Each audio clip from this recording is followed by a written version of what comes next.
We are in Parshat Noach, and page 30 in the article. Okay. So it says, Eila toldot Noach, these are the generations of Noach. Noach ish tzaddik, Noach was a righteous man. Tamim haya, b'dorotav, complete, he was complete in his days, he was perfect in his days, they translate that. Et Elokim hitalech Noach, Noach walked with Hashem. Or with Hashem, Noach walked, however you want to look at that. Yeah. Why is Tamim plural? Because it goes with... B'dorotav. Plural, generations. Okay. Perfect in his generations. Right. So, good question. Rashi asks the first question, he says, what does it mean Elu told it Noach? If it says Elu told it Noach, these are generations of Noach, what should have been the next thing? Shem, Cham, V'Yefet. Who they are. Who they are. And what does it say? Noach ish tzaddik. Noach was a righteous man. So Rashi explains, since the book mentions him, it begins to tell his praise, to basically saying that the tzaddik's memory be remembered for good, or for bracha. That's one thing. Another, that's one reason to say he was a righteous man. The second reason Rashi says is, you don't like that one, I'll give you a new one. So that the main, he says, is to teach us that the main generations of a righteous man, or of righteous men, are ma'asim tovim, are their good deeds. Okay, so that's why it says, Elah told Noach, Noach was a righteous, this is the generation of Noach, Noach was a righteous man. So he brings down Rav Moshe Feinstein, comments homiletically on why the Torah likens a person's good deeds to his offspring. A person should love good deeds the way he loves his own children, and he should perform them out of love, not just duty.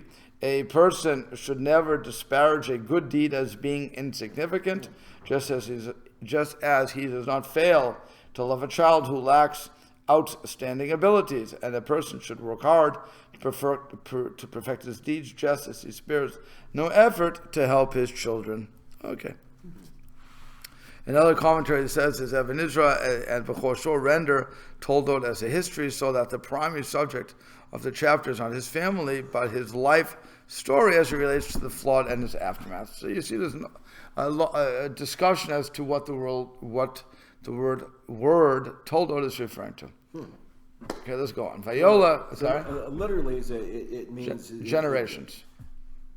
In other words, but we're looking at a hidden meaning here, basically. Right. Well, the B'chor Shor is looking at actually a very... he's like a pshat. His Toldot could be, this is my history. In other words, these are my descendants. So this is my history. It's that sort of thing. Yeah, so it could be simple pshat too. Like I said, the problem is it doesn't give the names of the children. It goes into a definition of who he is, a description of who he is. So then we have Vayoled Noach Shlosha Banim. Noach had three children, three sons. Shem, Cham, V'Yafet. Shem was one. That's who we come from, by the way. Shem. Okay, that's the yeshiva. Shem Ve'ever. Yeah. Was his name literally name? Yes. And Cham, which means hot, literally. Yeah. And Yafet, which means beautiful. Or nice. Wait. Yeah. Cham, is that Egypt? I remember in the thing. Cham his family descent will be Egypt, yes. Okay. One of Cham's children will be Mitzrayim. Yep. So where's beautiful come from? Where He's the Persians. Oh. He will become the Greeks. Sorry. The Greeks. Yeah. The Greeks will descend from Yafet. Okay. Tangentially, where does the city of Jaffa or Yaffo, right? It's called Yaffo. Yeah. Where does it come from? It's come from this. Seemingly, right. Yeah. Right. It's probably a beautiful seaside. I'm not sure. Yeah. Could be. Now, another thing that we learn also, Vayoled Noach Shlosha Banim, is that Noach only had three sons. He never had any other children. We're going to learn that later on also, but it's emphasizing he had three children. Okay, and now what happens? V'tishached ha'aretz lifnei. Oh, I'm sorry, I missed something. I'm running here too fast. When it says but he was a tzaddik in his generations, so there's a major argument amongst the rabbis. Rashi brings down the argument. Some rabbis hold that, as it says, Yesh Marotenu Dorshim Otol Shvach. Some interpret this to his praise, that he was a generation he was a tzaddik in his generations. And what's the praise? The kol shekain sheilu haya bedor tzaddikim haya tzaddik yoter, that if he would have been living in a generation of tzaddikim, he would have been all the more of a tzaddik. There are levels of tzaddikim, let's face it. You can be a tzaddik and just be, Rambam's definition of a tzaddik is I have 51% good, 49% bad. I'm a tzaddik, and thus I live. Okay. If that's one level, I could be a tzaddik gamor, a complete tzaddik. Even within the complete tzaddik, though, I still have levels. So if I'm in an environment where everybody is a tzaddik, and I have that tendency, I'm going to, as the Yiddish word be steig, I'm going to really grow where I am, which is why we say that for all those people who are into education, it's the argument of what makes a person. Is it environment or is it genes? Well, the answer is a combination. It's innate as well as environmental. I have to have the innate ability to do this, but my environment is what's going to bring me higher or lower, depending on what it is. So if I'm in a bad environment, I won't steig as much, I won't grow as much as if I'm in a great environment. Then I'm going to even go higher and higher and higher, and then because my potential is there. It's just what am I around? Yeah. Question. I've had this question before. I don't think I've ever proposed it. Why do we have to look? He was righteous in his generations. He walked with Elohim.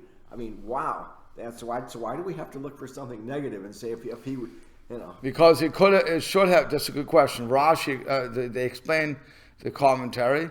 Namely, it says if it would have stopped and said Noach ish tzaddik tamim, that he was a completely righteous man, we would have been finished. Okay. The fact that it says in his generations is begging the question. Remember, God doesn't waste a letter. God doesn't waste a word. So what is God telling us that we wouldn't know? So that's really the question. It says Hayab Adorotav in his generations. So it's coming to tell us something. Now, is it coming to tell us positive? If he was in a generation of tzaddikim, how much more it would have been? Or is it going the negative? There are some people say negative. Lefi Doro, according to his generation. If I look at the actions of his generation, he was a tzaddik. But on the other hand, if either I have a Doro shel Avram, but if he was in a generation of Avram in his prime, so then lo haya nechshav klum, he wouldn't be considered anything. Let's look at people with money. People with money. You can be a millionaire, right? Yeah. We have millionaires in the world. Yep. We have millionaires, we have billionaires, and so on and so forth. If I have a trillionaire, I guess. I don't know who the trillionaire would be, but I guess when you have somebody who could be theoretically a trillionaire. Okay?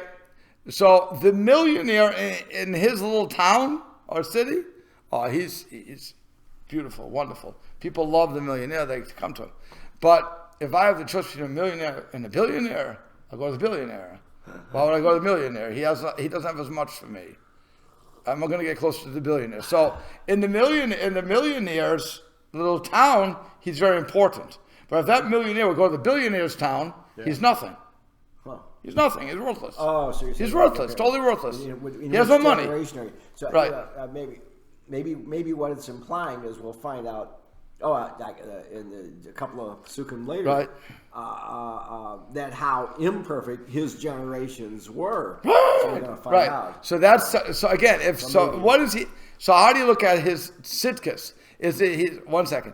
Is he a tzaddik only because the generation such a bunch of lowlives? So it's a tzaddik. Again, you have that going on. Okay. By the way, it would also match up what we originally said. My environment is what makes me. So if you're living amongst a bunch of scum and lowlives, right. It doesn't take much to stand. It doesn't make much to stand above them, and yet at the same time, if I'm not sitting there, then Even though I'm the same guy, by the way, I'm the same guy, same actions, compared to the other guys, I'm no good. So if I just take the person and just put him, look at the different environments, that will determine me. But so the first one, when I was saying shvach, to his praise, was saying it's on him. That was when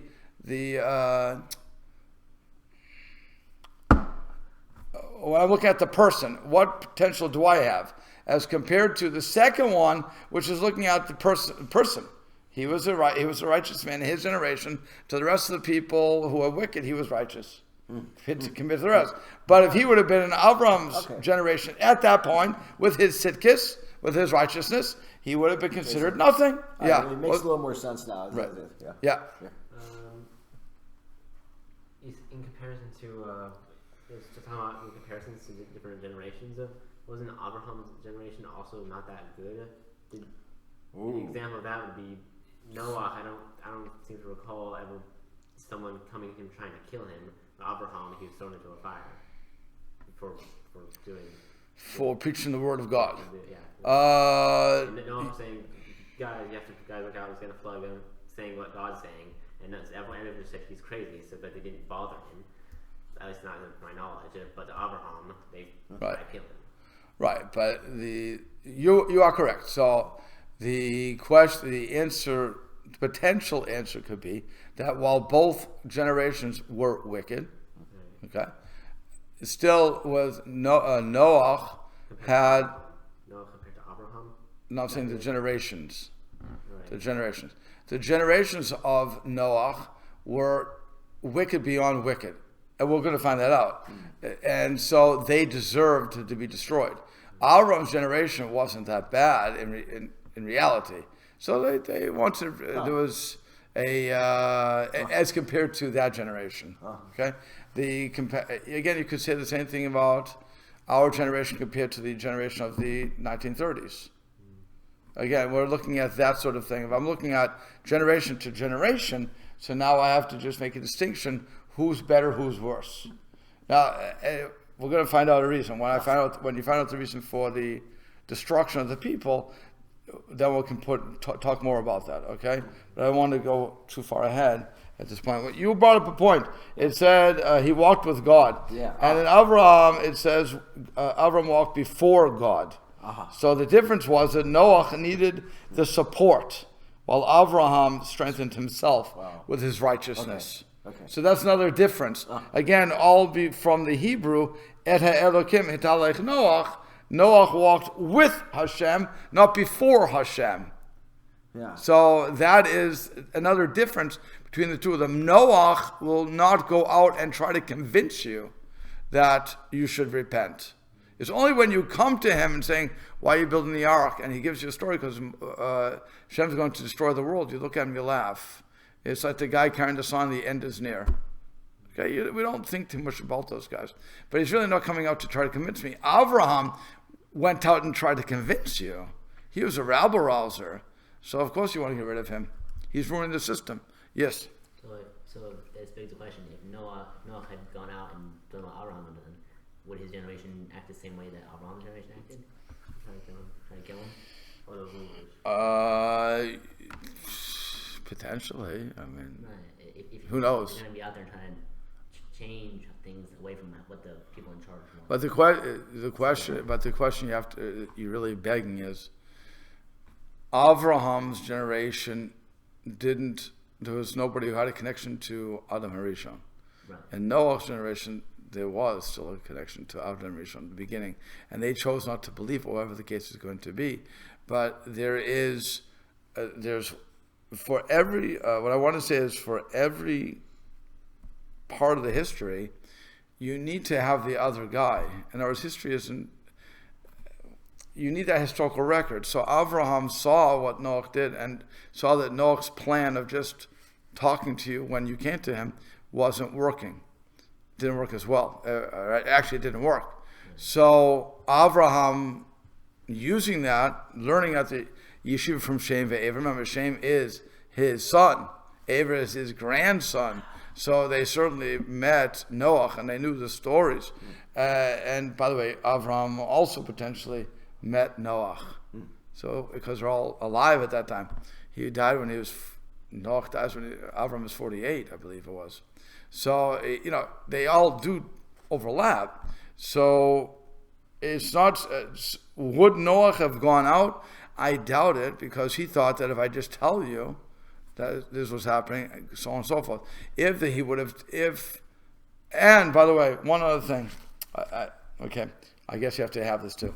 When Noach is told that the world is going to be destroyed, he's 480 years old. He doesn't have a child till he's 500. So that means he was told before he had children. And so people listening to him would say, please, you're crying over spilled milk because you can't have children. So you're saying the world is coming to an end. He has no credibility. That's another thing. He has no credibility. He's not a rich man. Avram was a rich man. Avram had flocks. He had money. And Noach, what does Noach have? And think about more. He's building a boat on land, nowhere near water. What are you doing? I'm building a box. Building a box. A gigantic box. Why? Because God's going to destroy the world. Okay? And how is that box going to help if it destroys the world? Well, I'll be able to float away. You're nowhere near the water. The water won't get you. Well, he knows God's going to flood the whole world. Right, okay. So the poor guy, he's delusional, he has no children. He has nothing else to do. Poor guy. So even if he would try to go and say, no, you have to understand. Oh, we understand. We understand. Tzaddik. You're a nice guy. Go build your boat. Go build your box. Have a good time. So they're not going to listen to him. He has no influence over the world. Abraham will have influence. He will have influence. Again, he has money. He's walking in with money. He's walking in with all these flocks, with 318 servants. The guy's not a poor schlep. Okay, so money talks. Influence talks. And that's why the Gevirim, the rich people who are Jewish, when they use their money properly and donate to the yeshivas and so on and so forth, they have a lot to say. And people listen to them.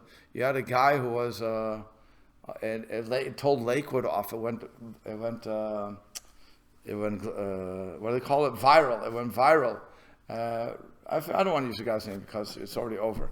But he told them off, and then he had to back off from telling them off because what he said made an impact on people, even though he was right. Even though he was right, still you don't say it. Because you're hurting a lot of people in the end. So you have to be careful with what you're saying. And that. By the way, that's one thing about the internet that we have to always remember. That whatever we see on the internet will be taken out of context. And even if I say it in context, you're still going to use it for your own designs. So, it's a very dangerous tool. It's also a great tool. So people all over the world, Finland, I was looking at people looking at this. Finland. 3% of Finland look at my tapes. I'm very impressed. I don't know. Again, I don't know if they understand English. I don't know what they're getting from this, but to all those people in Finland, how you doing? What was the prefix on his halech, Noach? It's a hit by L. It's reflexive. It's reflexive. He caused himself to walk. Yeah. Okay. So now let's. Okay, that was everything, right? So hit the lick, listen up. Okay. Now let's go on, because this is a key point. The land became corrupted before Hashem, v'tamalei ha'aretz chamas, and the world was filled, or the land was filled with thievery, robbery. He says, okay. And so Rashi explains also the land was corrupted, lashon irva v'avodah zara. So we have the two major sins going on here.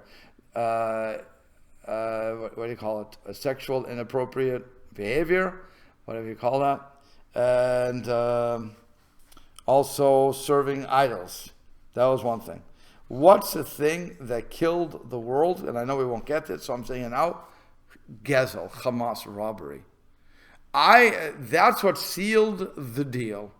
That's when God said, I have to destroy these people.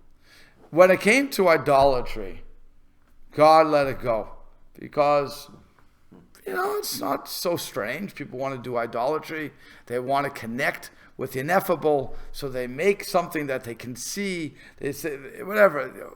God says, it's not nice, I don't like it, you're rebelling against me, but I get it.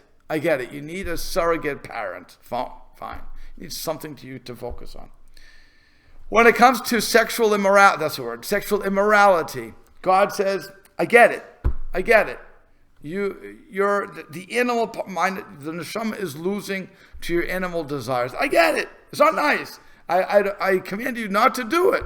You're commanded to only do what I tell you morally, sexually. But still, I get it. Comes to thievery, comes to robbery.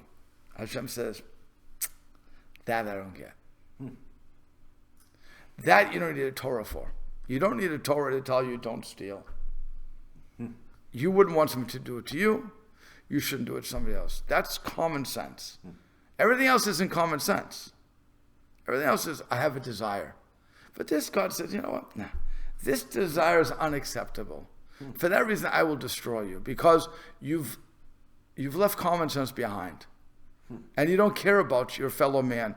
That is the difference between the Dor HaMabul, the flood, generation of flood, and the Dor HaFlaga, Abraham's time, the generation of dispersion. In the generation of dispersion, you'll find out, again, in the same parsha, you'll find out that they loved each other. What's the language? If you go to the very end of the parsha, I'll do it right now just so you can see what's going on there. It says, it's on page, I just have to find it here, on 50, yeah, no, I don't go that far. It goes to page 48, and it says, Vayhi kol haaretz, in chapter 11, Vayhi kol haaretz safa achad devarim chadim.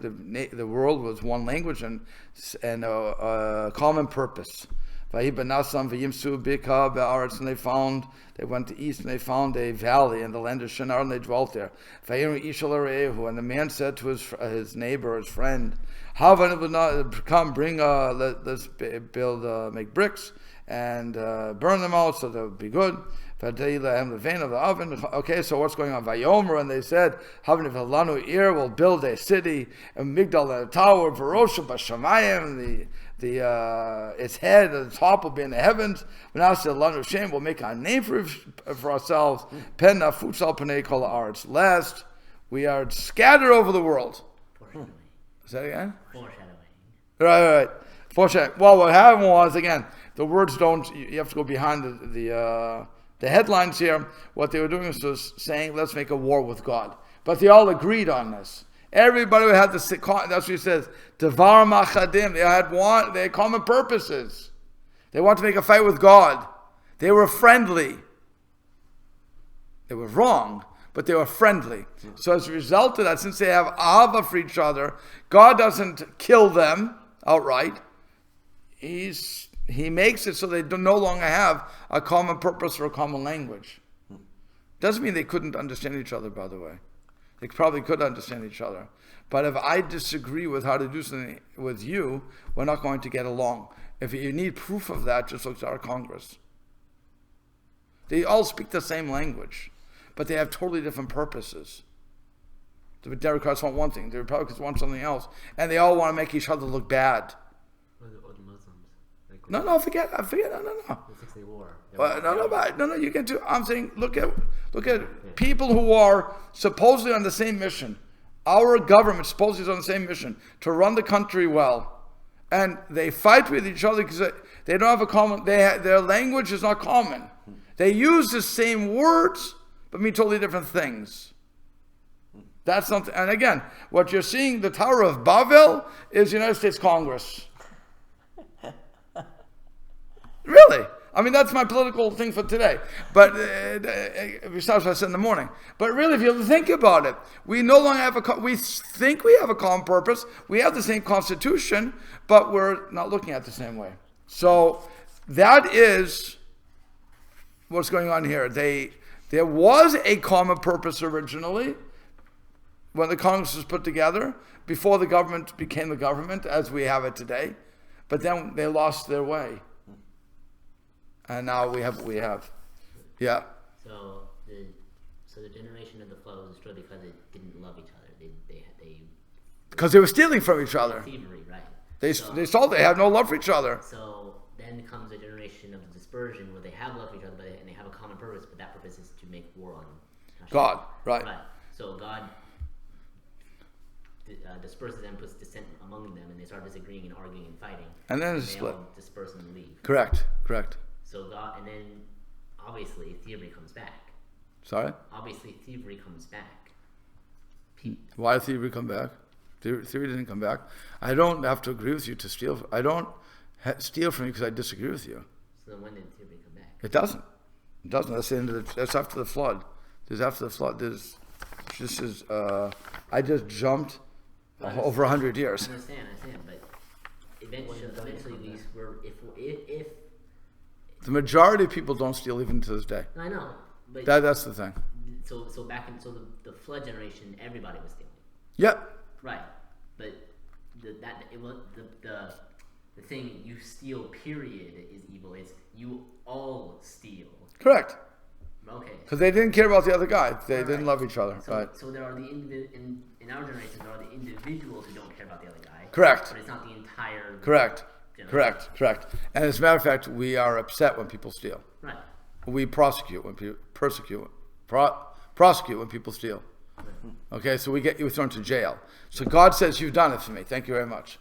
You're not totally lost." In this case, generation, they were. Who am I want what I want. Leave me alone. Unlike again the time of the Tower of Babel, over 100 years later,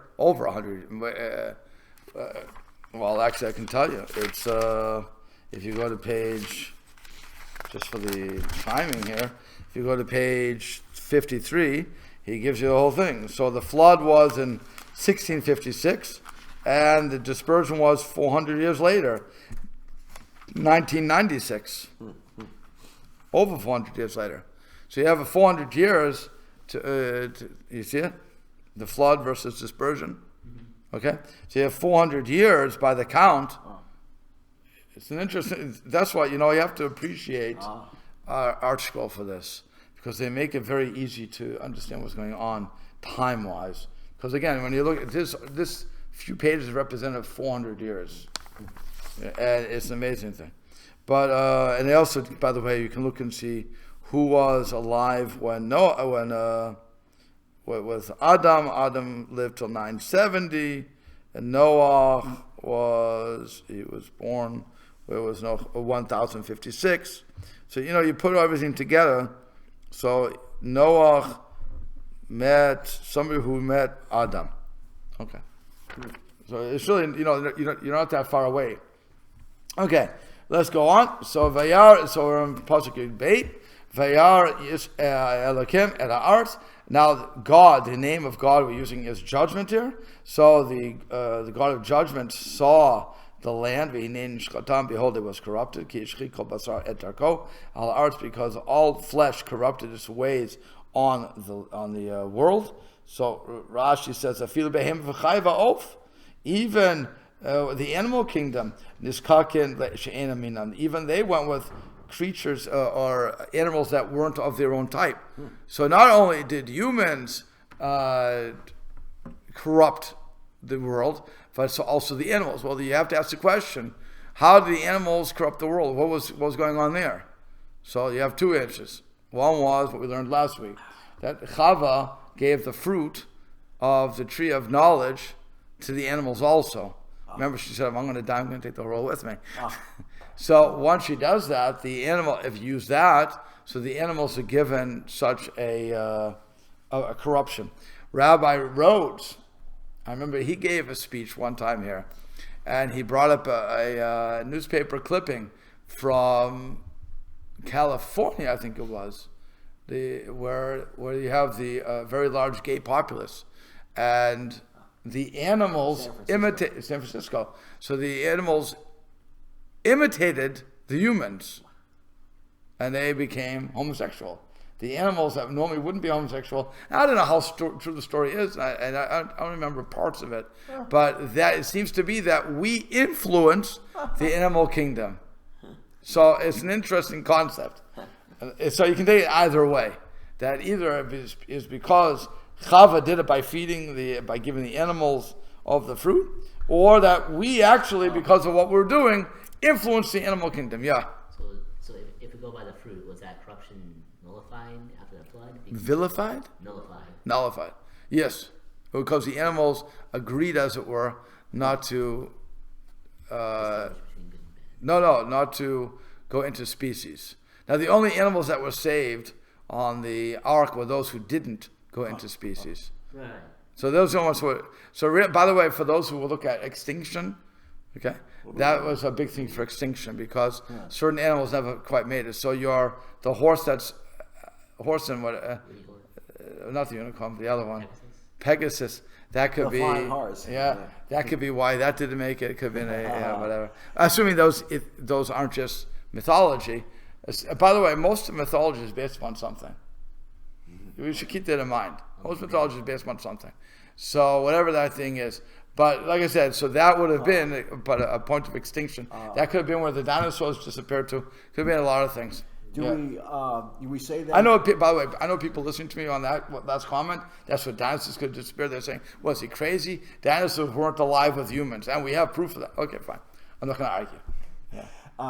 So we say before that happened, before the fruit, that the animals, all the wild animals, lions, tigers, coexist peacefully then with them.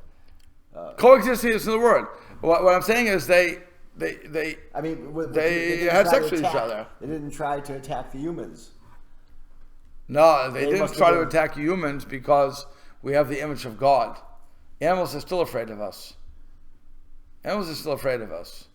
Yeah, I guess in other words, if they have the choice to, and that's if we corner them in, they will certainly attack.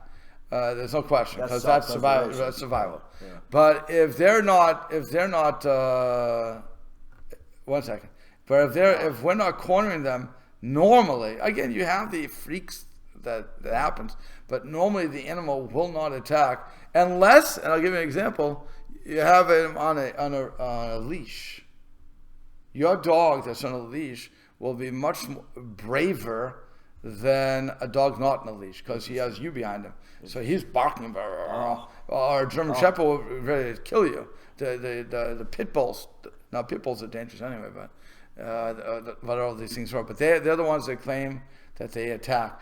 But let's remember, an animal's an animal. So it's an animal. So why? Well, if it's hungry, if it's hungry, again, it's not going to attack us per se versus another animal. Oh, it's not. If he has no other choice. Yeah, that's what they say. Yeah, I don't want to be in. I'm not looking to be with a lion. Thank you. So, just on animals. Yeah. Animals are afraid of humans. Are afraid of humans. Yes. Reports from news and cars as they're going through America. The squirrels and the birds and stuff. They would land on them as they're going down the river and stuff. They never saw humans in that area before. The Indians didn't go there. Landing on it doesn't mean that they're. And bears would walk into their camp. With everyone sitting around the campfire, the bear would walk into the camp. Okay. And they were trying to shoot it, but then the bear would get mad because they shot the bear. Right. So, but they weren't afraid. At least we're talking about attacking though. Right. No. Yeah. But so the question is, would they have attacked us if we didn't attack them? Yeah, probably not. Okay. So they didn't come in and attack us. Right. So but that's what we're talking about. We're not talking about that they couldn't coexist. We're saying that they didn't attack. Yeah. So the fruit thing, they were what was the thing that you said? Not the inbreeding or the hybrid breeding, but the whole corruption idea was that they were either doing homosexual things or like imitating humans, or they were corrupted by the fruit that Chava gave them. Yeah, I'm saying you can use both. Right, both. Both approaches. So on the fruit thing, my question was that nullified when they were all saved on the ark? Did they because humans we had the fruit, so we know between good and bad still. Animals, they had the fruit, so all the animals had the fruit. Some of them did. A portion of those all animals obviously has to be those that went on the ark. Animals today, if we're following through, it should still know between good and bad. So the rabbis say that, and later on this parsha, that they agreed to only go with their own species. So whatever that means, I have no idea. Right, but I hear what you're asking. I have no idea. I don't think they have the moral understanding that we would have. If that's what you're asking, the answer is no. right. Okay. But as far as sticking with your own, the answer would seemingly be yes. That it's not natural for them to go with something else. Doesn't mean they won't go when humans force them, such as a horse with a donkey. Mule. I'm saying that's also a donkey, Yeah. right? So when humans force the union, okay, you're going to get that, that freak that comes out. But don't those happen on accident too? Say it again. It can't happen by itself. If you don't put them in the same pen, but say your neighbor's Horse, stallion gets out, and your Jenny's in the field, and no one's around, but it gets out and says, "Oh, I'm going to have a baby with that donkey." I don't think they think like that. I mean, you're putting a lot of thought into their mind. No, because in Jewish Jewish law, it says that you can't breed a mule. Correct. But if it happens, then But I'm saying I don't think it happens naturally. oh, okay. That's what I'm saying. You'd have to prove to me that it happens naturally and not by human force. That's all. Okay. So what happens? Vayomer came to Noach. So Hashem said to Noach, "Kates kol basar balafanai. The end of all flesh is coming to me. Kimala artzcha mas mepehem, like we discussed, because the world is filled with has been corrupted before them. V'nini mashchitam with robbery, and so hini mashchitam et arts. Behold, I will destroy them with the land." So Rashi says, why say with the land? I'll just start to run through this, because even the land was corrupted. So it's also interesting that they had to take everything away. Okay, God says everything is coming. Huh? The water wasn't. No, the water will, no. So Because everything man made, everything that man had contact with was ultimately corrupted. Man-made boats. So. No, boats are above the water. And they didn't have boats in that time because there was only one sea. It was one ocean. It was one, the land mass was one gigantic land mass. Nobody went in the water. That's why you have continental drift. You heard of that theory? Yeah, Okay, so Nobody went in the water. Nobody What? went in the ocean. Nobody swam in the ocean. why would they go into the water? Why would they have to go into the ocean? First of all, there's only a couple people here. I mean, it's actually more than a couple people, but Right, but yeah. And as far as I know, they weren't they weren't seafarers. I know, but I mean, if you're killing and robbing and stuff, I mean, there's an ocean right there, so why not drown some guy if you really want to? Like, oh, I've stabbed a guy, I have a hunt. Robbery is not stealing. Robbery is not killing. I know, but would they kill? I'm sure there were some murderers in the system, but that's not a natural progression. So Right. okay, Right. so my I was gonna lead up. If I remember correctly, the fish in the sea were also most of the fish were also destroyed too. Right? No, they weren't. No, okay. No, the fish were not. That's why the fish were not in the ark. The fish should not be destroyed. Right. Yeah. So only that would have to, because she didn't give the apple to, she didn't get the fruit to the Okay, so it's still been surmised that no human contact whatsoever made with me. Stop. Yeah. Okay. So now it says, gopher kinan tazeh teva. So you should make for yourself a box of gopher wood, and you're going to put rooms in this box. And you're going to cover it with tar with pitch. Inside and outside. This was as opposed to, by the way, and Moshe's basket that was put in the water. It was only covered with pitch outside, not inside. So the rabbis say that it's because it's a tzaddik, Moshe. Being a tzaddik, he didn't want to have such a bad smell here. So they asked, but Noach was also a big tzaddik. Why should he have to smell it? Because the water was hot. There's going to be hot waters, and so it would damage the boat. Unlike unlike Moshe, which is just put into the Nile. It was placed in the Nile. It wasn't going through any shooting geysers. Yeah. What is gopher wood? I'll Google it. Okay. It's a type of tree, a gopher tree. Must be a strong wood, I'm guessing. Yes. Maybe the word teva. Where does this come from? It's like Aron is a box, like the Aron Hakodesh, or somebody's buried in an Aron, right? Right. So where's teva? I'm not sure. So we use that someplace. Yeah, so I'm not sure where teva would come from, but yeah.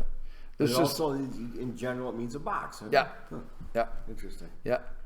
And then it says, this how you're going to make it. 300 amot in this length of the teva, the length of the box. 50 amma rachba, and 50 amma would be the width. 30 amma kamatah, and 30 amma would be its height. So again, if you take an amma, let's go for the most extreme amma, 2 feet. So you're looking at a boat of 600 feet by 100 feet wide and 60 feet tall. We're not looking at a small box. He's given 120 years to build it. Okay? He's given 120 years to build it, because that's the time limit that he would have. And in that time, the reason he was given so much time was, again, so people would ask the questions. And he would answer, and if they would have repented, it would have been great. Not, otherwise not, yeah. How many animals were there? I was going to ask that. Yeah, I don't think that's big enough to hold every animal. I'm glad you asked that. I'm glad you asked that, because the Ramban, I was waiting for that, asked that very same question. And he says, it is known that there are a great many beasts, and some of them, such as elephants, rams, and others, are very large. Likewise, the creeping things upon the earth are very many. Of the fowl in the heaven of the heaven, they are also innumerably many kinds, just as our rabbis have said. There are 120 kinds of unclean birds in the east. All of them belong to the species of the ayah, the kite. Clean fowls are innumerable. Noach was thus obligated to bring all of them into the ark in order to that they may beget their like. So now the Ramban says, if you would gather a full year's supply of food for all of them, you would find that this ark and 10 others like it could not hold it. Yeah. See, he has the same question you did. Okay. But this was a miracle of a small space containing a great quantity. Easy way out, right? That's what he's saying. So the Ramban doesn't stop there. And in case you suppose that he should have made the ark very small and rely upon this miracle, because if I'm going to rely upon a miracle, why do you torture me? What are you doing? 120 years, I have to build a box? Let me build a little rowboat. And you'll make the animals small, or whatever you're going to do, and you'll make a miracle. Big deal. Miracles for you are nothing, God. What are you making me work for? Okay? So, sorry? You're going to drown the world. What? You're going to drown the world. Right. What are you making me crazy for? So he says. So the Ramban says a very important thing. The answer is that the Holy One, blessed be He, saw fit to make it large, so the people of his generation should see it, wonder at it, converse about it, speak of the subject of the flood and the gathering of the cattle, beast, and fowl into it, so that perhaps they would repent. Furthermore, he made it large in order to reduce the miracle, for such is the way with all miracles in the Torah or in the prophets. Whatever is humanly possible is done, with the balance left to Hashem. That's a very, let me finish. That is a very important principle to keep in mind. If we have to do, that's what we were talking about, we have to do our hishtadlut. We have to do everything that we possibly can. The result, that's up to Hashem. How he's going to make it work, that's up to Hashem. That's why you have many stories where the people who are running yeshiva and they couldn't make the payroll and so on and so forth. They had problems, and people are coming to them. Rabbi is closing down. You have to get to the bank. They're going to foreclose us. And the rabbi says, don't worry about it. Hashem will provide. And he totally believes it. He doesn't. It's not just saying it. He totally believes it. And what happens is he's going to the bank. Bank closed at 3. He's walking to the bank, and it's now 250, 255, and suddenly somebody runs over to him. Rabbi, I owe you this money. Puts in the exact amount that he needed. He brings it to the bank. He didn't even thank you very much. He walks to the bank. Here's your money. Thank you. Okay, and everything's taken care of. Baruch Hashem. problem avoided, right? We look at that and say, cookie cutter story. Everybody, please, I don't really believe it. The bottom line is those things happen. Those happen. Because what happened is that person did his childless. That person put all the effort that he couldn't to get the money, even if it's a matter of just believing in God, which is, by the way, a very hard thing to do. Again, when people are knocking at your door, the first thing to do is, not your first reaction is not, okay, God, I need money. That's the first thing to do. Okay, so now what were you going to ask? So like reflecting on the very beginning part when I said or asked if he had done what Abraham had done, would his generation have tried to kill him like Abraham's generation did? Yeah. So seeing from here, his whole point was to not do what Abraham did. His whole point was to wait for people to. God had him do all this so that people would come to ask. Well, yeah, no, that's because he knew that Noach, remember, God, it's God. Right. So God knows the teva, the nature, what we call it, the nature of his creation. Noach didn't have the nature apparently to go out and try to talk to people. He was more of the nature to stay home and to just be a tzaddik. In Yiddish, they call that being a tzaddik in pelts, the fur pelts. I keep myself warm, but I don't worry about you. Again, we have these people today, people who you have the Lubavitcher, who goes out, the Chabad guy who goes out to the craziest places in the world, Mumbai, where there's maybe one Jew, how many Jews there are in Mumbai, or Alaska, although you have a lot of Jews in Alaska probably, wherever they are, they go.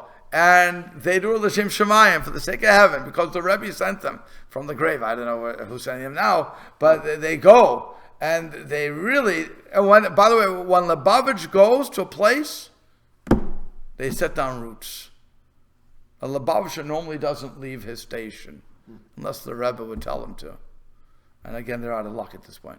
So they're maybe the Rebbe still said, I don't know how they do it. Like I said, I don't know how it's being set up today. But they go there to stay. That's not being a tzaddik in pelts. That's going out and doing it. I'm going to do the work of God.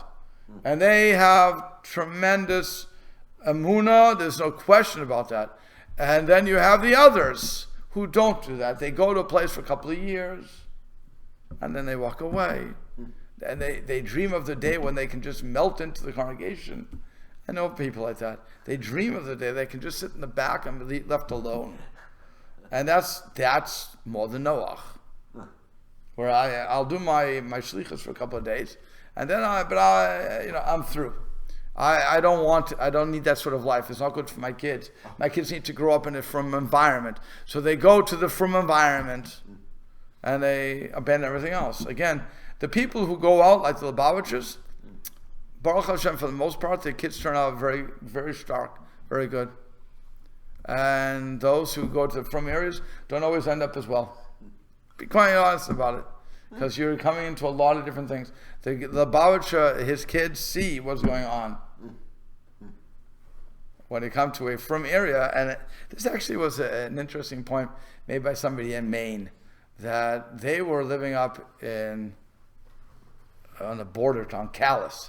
Or in Calais, if you're from the French side, from the Canadian side, or if you're from our side, it's Calais. And they were the only Jews in town. From Jews. They were the only Jews in town. Wow. And somebody said to them, why don't you move to Bangor?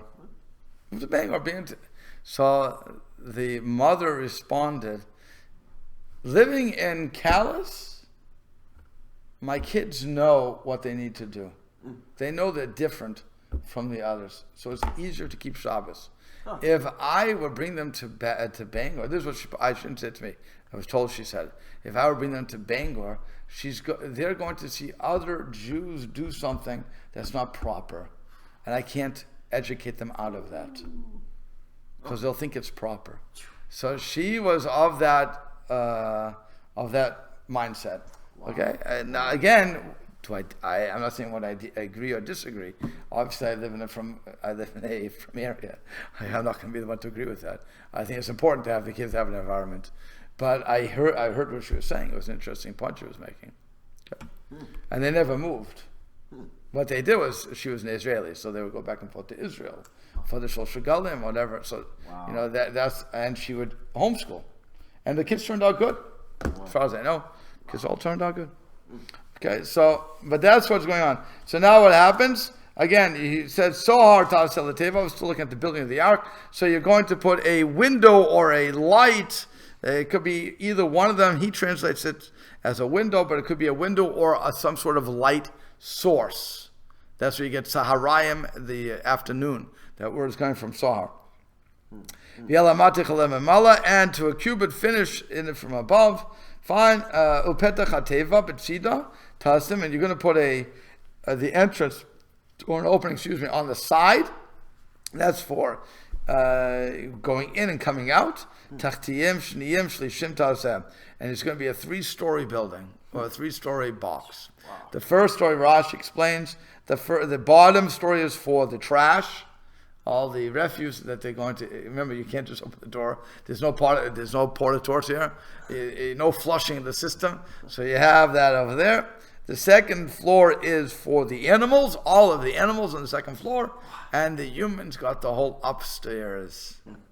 So again, you're looking at a football field and a half of space. They're going to be in the ark for 1 solid year. 5 people. What? No, Noach, his wife, his boys, and their wives. So you have 8 people. 8 people. 8 people who have to take care of animals, and some animals eat in the morning, some at night. They were literally taking care of the animals. Noach was taking care of the animals 24/7. It says he got very little rest, and that's why when he was late one day, the lion smacked him and hurt him.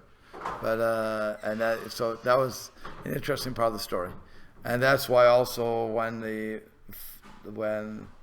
dove what does the dove bring back? The olive leaf, right? And it says better to eat bitter leaves from God than to sweet food from you. Well, that's not a very nice thing to say to your host. I hosted you for a year. That's your response to me. And the bottom line is yes. Prison food is never as good as free food. Even if it tastes worse, right? So that's what they're getting into. Okay, so we'll have to stop here. Well, now you have at least some insight as to what's going on. It's a really great story. You should read the commentaries that are here, and either that or the Rashis in the other books. It's worthwhile.